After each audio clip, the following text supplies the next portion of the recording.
স্বামীর পরবর্তী কল পাওয়ার জন্য অপেক্ষা করাটাই এখন মারিয়ার অন্যতম প্রধান কাজ হয়ে দাঁড়িয়েছে। এটাই যে শেষ কথা হবে না এটা নিশ্চিত হওয়ার কোনো উপায় নেই তাদের। ইউক্রেনের ৩১ বছর বয়সী ইভান যুদ্ধের শুরু থেকে আকাশপথে দেশ রক্ষার কাজে নিয়োজিত রয়েছেন।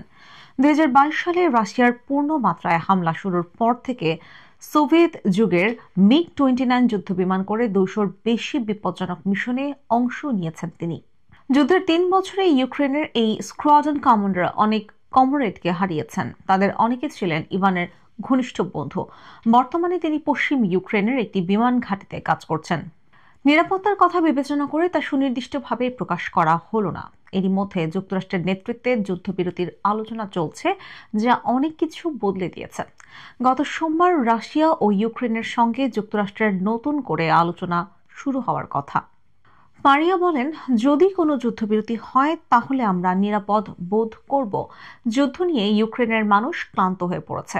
ইদানিং দেশটির বিপুল সংখ্যক মানুষ যুদ্ধজনিত অবসাদ নিয়ে প্রকাশ্যে কথা বলছেন। দ্বিতীয় বিশ্বযুদ্ধের পর ইউরোপের সবচেয়ে নির্মম এই যুদ্ধ বন্ধের জন্য তারা আহ্বান জানাচ্ছেন। তারা পশ্চিমাদের কাছ থেকে শক্তিশালী সুরক্ষার নিশ্চয়তা চাইছেন, যাতে করে রাশিয়া আবার হামলা চালাতে না পারে।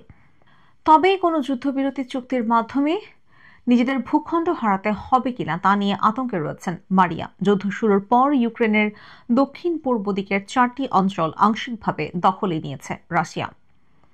অন্যদিকে 2014 সাল থেকে দখল করে রেখেছে ক্রিমিয়া।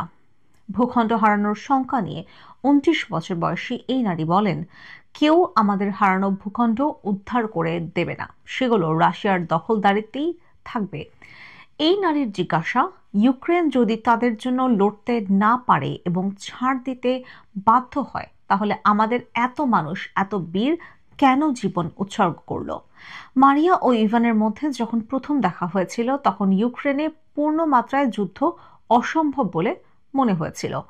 পশ্চিম ইউক্রেনের স্থানীয় শিশুদের একটি ক্লাবের ইংরেজি শিক্ষক ছিলেন মারিয়া।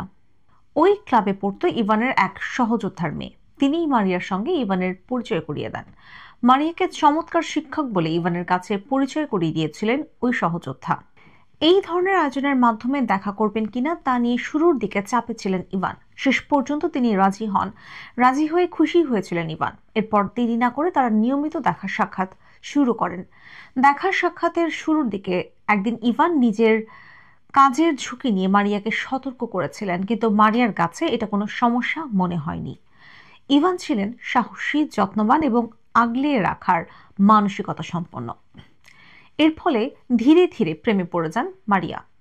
এমন অবস্থায় চাকরির খাতিরেই ইভানকে দীর্ঘদিনের জন্য ঘর থেকে দূরে চলে যেতে হয়। 1 বছর তাদের মধ্যে যোগাযোগ ছিল না। এতে করে তাদের সম্পর্ক অনেকটা শেষ হয়ে গেছে বলে মনে হচ্ছিল। কিন্তু একদিন ইভান বড় একটি ফুলের তোড়া নিয়ে ফিরে আসেন এবং মারিয়াকে প্রতিশ্রুতি দেন তিনি আর তার সময় নষ্ট করতে চান না। 1 বছরের মধ্যে তারা বিয়ে করেন এবং শিগগিরই প্রথম সন্তানের আশায় দিন গুনতে শুরু করেন। রাশিয়া পূর্ণমাত্রায় হামলা শুরুর পরেই মারিয়া বুঝতে পারলেন নিজের কাজের কঠিন বাস্তবতা বলতে ইভান আসলে কি বুঝিয়েছিলেন। রাশিয়া যখন প্রথম হামলা চালায়, তাদের কন্যা তখন কেবল 3 মাসের শিশু। তাই ইভান তার শুরুর মাইল ফলকগুলো দেখা থেকে বঞ্চিত হয়েছেন। যেমন তাদের মেয়ে ইয়ারোস্লাভার হাঁটতে শেখা, প্রথম দাঁত ওঠা এবং প্রথম অসুস্থতায় পাশে থাকা ইত্যাদি। মারিয়া বলেন, ইভান যখন বাড়ি থেকে অনেক দূরের ঘাঁটিতে থাকে তখন আমি তাকে আমাদের মেয়ের হাজার হাজার ছবি পাঠাই। অন্তত ভার্চুয়ালি সে আমাদের সঙ্গে আছে এটা ভাবতে যাতে তার সুবিধা হয়। একবার ইভানের মিশনের স্থান ছিল কাছাকাছি স্থানে। তখন কন্যাকে বাচ্চাদের চাকাওয়ালা একটি গাড়িতে করে তাড়াহুড়ো করে তল্লাশি চৌকিতে গিয়েছিলেন মারিয়া। সেখানে তারা 5 মিনিট কথা বলতে পেরেছিলেন। তখন ইভানের জন্য ঘরের তৈরি খাবার নিয়ে গেছিলেন মারিয়া। তারা কথা বলেছিলেন। একসঙ্গে থাকার প্রতিটি মিনিট তাদের অপেক্ষার প্রতিটি মাসের মতো মনে হয়েছিল। কথা বলতে শেখার আগেই ইয়ারোস্লাভা তার ছোট্ট হাত দিয়ে ইঙ্গিত দেখাতে শিখে যায় তার বাবা আকাশে উড়োজাহাজ চালায়। মারিয়া বলেন, আমাদের মেয়ে জানে যে তার বাবা একজন পাইলট। ইয়ারোস্লাভার জন্মদিন পালন প্রসঙ্গে মারিয়া বলেন, যখন তার জন্মদিন থাকে এবং ভিডিও কলে তার বাবা জন্মদিনের কেক খায়, তখন আমরা তার কাছে খুলে বলি, রুশদের থেকে তিনি ইউক্রেনকে রক্ষা করছেন। পরিবারটি এখন 6 মাস অন্তর নিজেদের একটি পেশাদার ছবি তোলে। মারিয়া বলেন, এটা বলা আমার জন্য বেশ কঠিন, কিন্তু তা সত্ত্বেও আমাকে সৎ হতে হচ্ছে। কোনো ফোন কল বা সাক্ষাৎকার আমাদের মধ্যে শেষবারের মতো হয় কিনা তা আমরা কখনো জানি না। একথা বলতে বলতে তার চোখ সজল হয়ে ওঠে। সবচেয়ে ভয়াবহ পরিণতি থেকে শুরু করে সবকিছুর জন্য নিজেকে প্রস্তুত থাকতে হবে বলে মনে করেন মারিয়া। যুদ্ধের প্রথম বছরে মারিয়া বন্ধু মহল থেকে নিয়মিত হতাহতের খবর পেতেন। তার ভাষায়, আপনি তাদের স্ত্রীদের ফোন করে বলার মতো কোনো ভাষা খুঁজে পাবেন না যারা মৃত ব্যক্তি। কোনো একদিন আপনি নিজেও একই পরিস্থিতির মুখোমুখি হতে পারেন। যুক্তরাষ্ট্র ও ইউরোপীয়দের কাছ থেকে ইউক্রেনের জনগণ সুনির্দিষ্ট সুরক্ষার নিশ্চয়তা চাইছেন। তারা চান রাশিয়ার আগ্রাসন ঠেকাতে পশ্চিমারা আরও বেশি যুদ্ধ বিমান সরবরাহ করুক।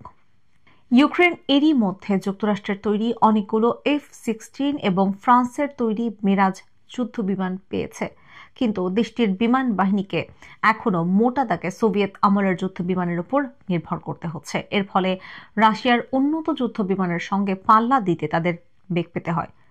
উদ্ভূত পরিস্থিতি যাই হোক, মারিয়া সতর্কভাবে যুদ্ধবিরতির আশায় বুক বেঁধে আছেন।